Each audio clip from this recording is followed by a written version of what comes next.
Let's start with a scene that might seem oddly familiar. You're sitting at your computer, you've got 10 to 20 tabs open.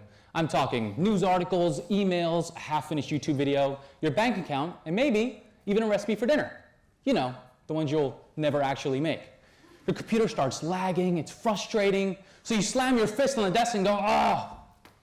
As you might have guessed, this isn't just about your computer. There's so much noise in the world, so many issues demanding our attention.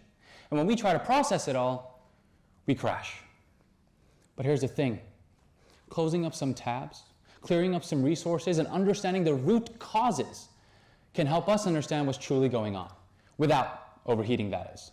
So today, I want to give everyone a framework, a way to understand the chaos. Over the past 5 years studying politics and systems of power, I found that it's personally helped me make sense of complex events, and I hope it'll help you too. So, let's dive in. I'm going to paint you another familiar picture. So you wake up in the morning, and what is the first thing you do, which you arguably shouldn't? You grab your phone. And as soon as you grab that phone, it is headline after headline. I'm talking conflicts, the rise of far-right governments, the rising price of groceries, especially eggs, impeachment of presidents, and, closer to home, Hong Kong since 2019. Political shifts and questions regarding what's changed, or at least that's how some media frame it. It's not my perspective. Not my perspective. Now, each of these issues feels enormous to deal with on its own, but that's the thing. They don't exist in isolation. They're all interconnected, all overlapping. And even though they might feel super distant from us, they have a very real impact on our everyday lives. They impact the news and media we consume. They impact the policies that shape our lives. They impact the possibilities of our very futures. So knowing all that, how do we make sense of all this chaos? How do we cut through the noise and see the patterns underneath? Well, let me take you to Ohio and introduce you to someone. His name is Jeff. Now, Jeff is 40 years old, lives in Ohio, and for most of his life has worked in a factory making washing machine parts. Now, it wasn't glamorous, but it paid the bills. That was until the factory started downsizing. So first, his hours were slashed. Then, the factory shut down. Something about needing to reduce costs, so they moved operations to China. Now, Jeff did get a severance package, 2 months' pay and a pamphlet for job retraining programs, so he tried his luck elsewhere. But as soon as he tried his luck, he's driving forklifts for $17 an hour on weekdays. And on the weekends, he has to pick up shifts at a hardware store. And still, he's barely able to cover the rent. Now, Jeff isn't lazy. He's not unmotivated. He's working harder than ever. But no matter how hard he works, he still can't seem to get ahead. His rent keeps going up. His car needs repairs. And the price of groceries that went up during COVID times never brought their prices back down. A dozen eggs cost $6. $6. And his wife broke her arm. The hospital bill, $3,000. Jeff had no choice but to put it all on his maxed out credit card. Every morning, Jeff stares at his bills piling up, wondering, how did it get this bad? Now, Jeff's situation isn't unique. For the duration of 31 years up until 2021, 5 million manufacturing jobs have been lost. They were promised retraining programs for the jobs of tomorrow, but those programs fell short, leaving these workers in low-wage, precarious jobs, having to deal with rising healthcare, skyrocketing rent, and expensive eggs. It's no wonder they all feel abandoned. Until one night, Jeff comes home tired, angry, hungry. He slumps on the couch and turns on the TV, and there he is, Donald J. Trump, larger than life at a rally. He points his fingers at Jeff and booms. They're stealing your jobs. They're shipping your factories overseas.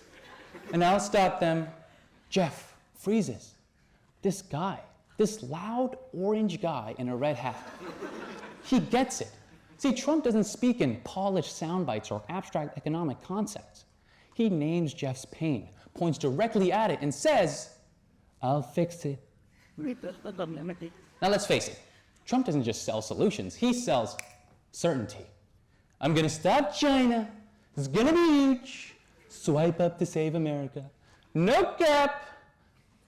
Now for Jeff, it doesn't matter that Trump sounds like a poorly written TikTok ad. What matters is that he makes Jeff feel heard. And he has good dance moves. Now, to truly understand Jeff's perspective, we need to think about the things that he goes through every single day. Number 1, his paycheck. Number 2, how much of it goes to rent.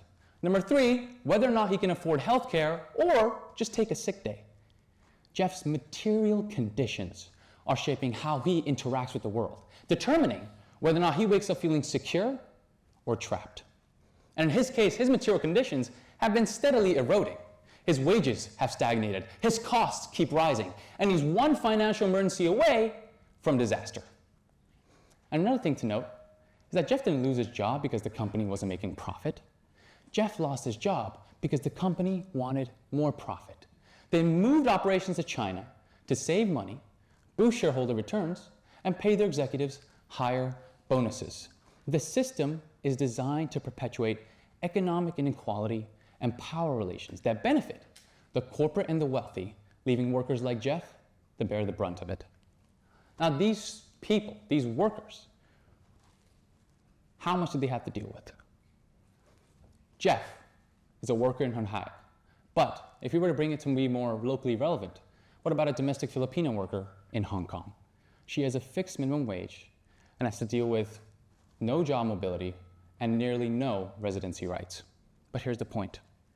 Their struggles are rooted in the intersectionality of their issues, with the systems that prioritize profit-making over people's well-being, systems that create cycles of inequality that affect different groups of people differently. Now, by focusing on these 3 frameworks, I want you to introduce you to this, my framework, a way to understand the chaos, a way to cut through the noise and see the patterns beneath it all. And I wanted you to focus on these 3 components to understand why people like Jeff feel left behind. And we can start thinking about the kind of solutions that truly address the root issues. And of course, understand why eggs are so darn expensive. Because at the end of the day, whether it's Jeff in Ohio, or a domestic worker in Hong Kong, or even you sitting here in this room, we're all shaped by systems bigger than ourselves. And understanding those systems is the first step towards changing them. Now, why does it matter? Why should we care about material conditions, intersectionality, and inequality? It's because so much stems from them. At the heart of politics today lies something very basic: how people feel about their lives. When people have stable jobs, affordable housing, and access to healthcare, they're less likely to be swayed by immigrants are stealing your jobs. But when wages stagnate, rent skyrockets, and medical bills pile up, people don't just feel frustrated, they feel abandoned. And here's the thing, when no one in power seems to listen or respond to that anger, people get desperate. And that's when leaders like Trump step in. They don't give people a necessary fix for their material conditions, they give them someone to blame. Now, the ability to connect emotionally is why Trump's 2016 victory and his enduring support in 2024 makes perfect sense when viewed through this framework. See, his success isn't about detailed policies, it's about offering a clear villain for their struggles. Take his infamous promise, for example. We're gonna build a big, beautiful wall, it's gonna be huge, and Mexico's gonna pay for it. Now, critics dismissed it as absurd, but for millions of Americans, it was a symbol, a stand against the forces eroding their very livelihoods, the forces of globalization and immigration.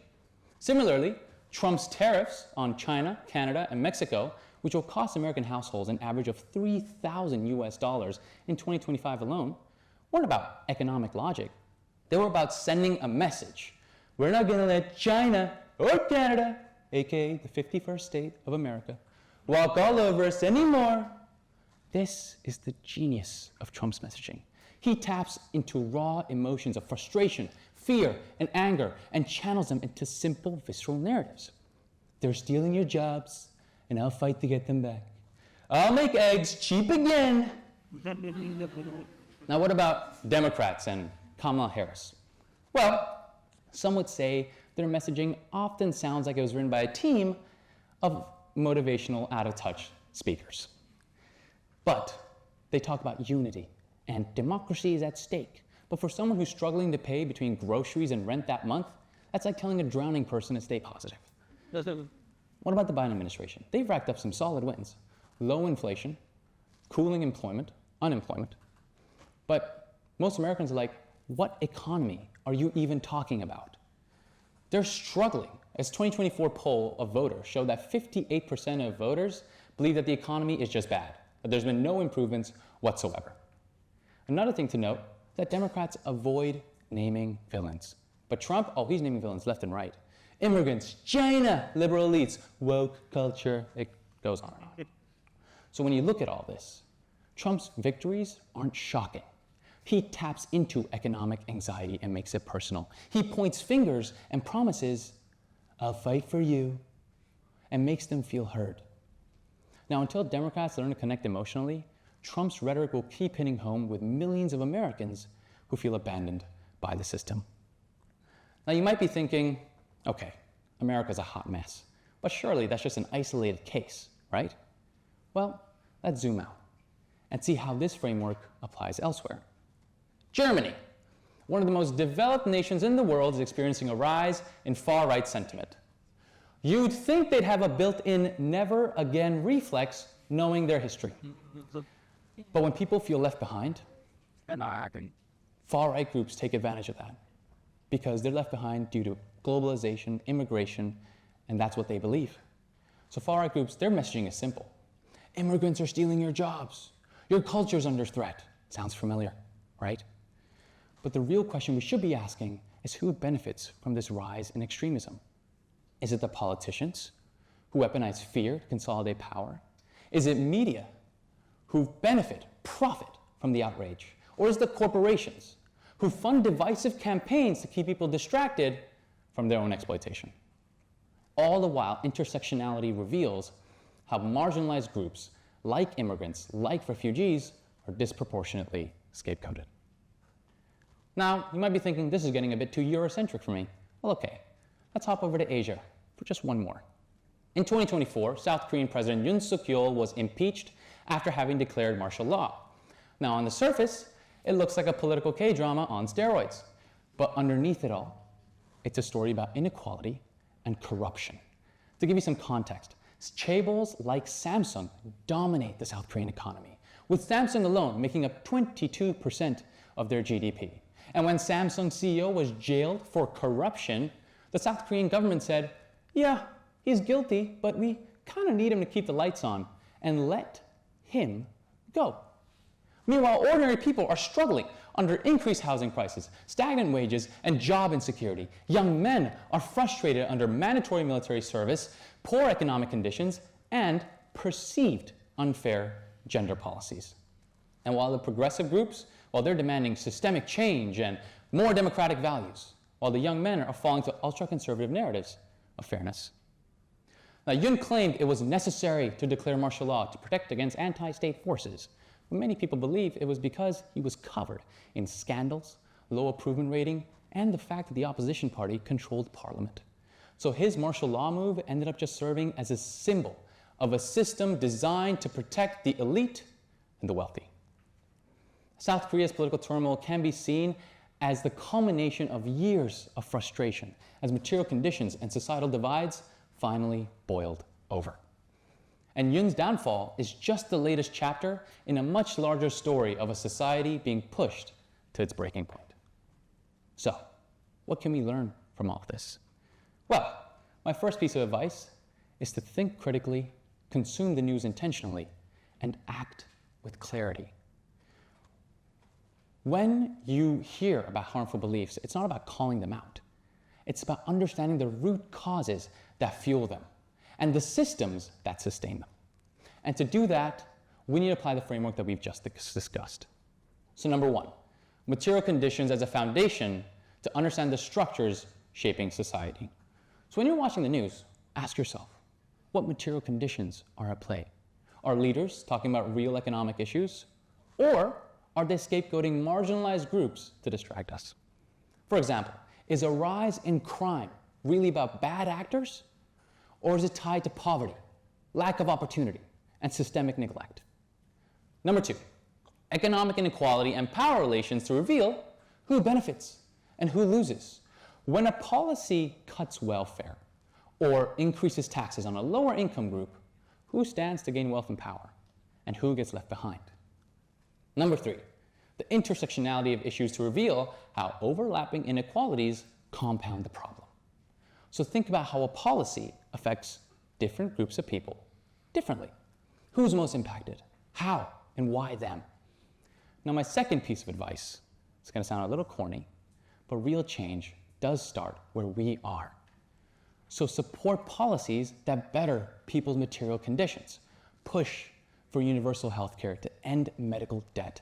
Advocate for affordable housing to combat gentrification and homelessness. Demand living wages that match the cost of living. When people's material conditions improve, feelings of anxiety and desperation begin to crumble. And my final piece of advice, don't let cynicism win. The people in power, the forces that perpetuate inequality, want us to feel that things can't change. They want us to believe that this is how they are. But they can change. So next time you feel overwhelmed, ask yourself, what tabs are open in my mind right now? Which ones are distractions? And which ones help me focus on the root issues? See, it's not about closing every tab or solving every issue all at once. It's about understanding that the material conditions are shaping our lives, the structures that keep us divided and overwhelmed. Because here's the truth. When material conditions improve, racism, division, and fear lose their grip. Communities become stronger, and hope becomes more than just a word. It becomes a reality.